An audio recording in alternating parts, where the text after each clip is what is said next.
The index string function returns the index of a substring inside the string if found. If the substring is not found, it raises an value error exception. The optional parameter start index and end index can be supplied to find the search string in the string created within the range of the indices. So let's take an example of a string, say miscellaneous, and try to find the index of the substring cell within it and execute the code. And the value returned is 3 as the substring cell start from the index position 3 in the string miscellaneous. So if we try to see what will happen if a substring is not present in the string provided, say we change this to call and execute it, so we get a value error as an exception and it returns a message substring not found. So if we try to provide a start index of 4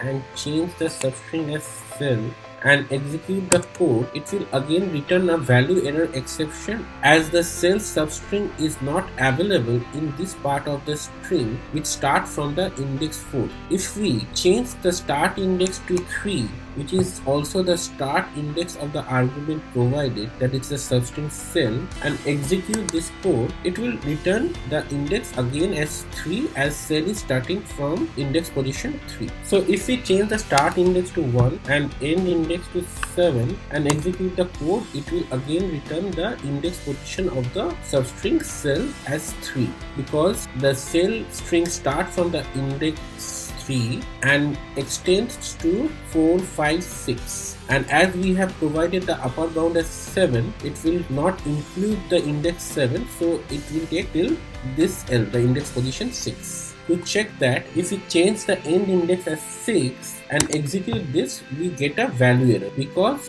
though the index position of the second L is 6, it will not include the upper bound and it will take till this position, and so the substring is not completed till the index 5. The difference between the index function and the find function is that it will return a value error exception if it does not find the substring within the string provided, but the find function will return a value of -1 if the substring is not found in the string provided.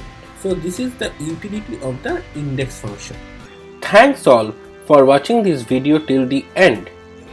I hope you are getting the understanding by watching my videos. If you have any questions or you are facing any issues, please do post in the comment section and I will try my best to reply the same. If you are liking my video, please do not forget to give me a big thumbs up, and also do not forget to subscribe to my channel and press the bell icon so that you get a notification when I post my next video. Thank you all again. Stay healthy and safe.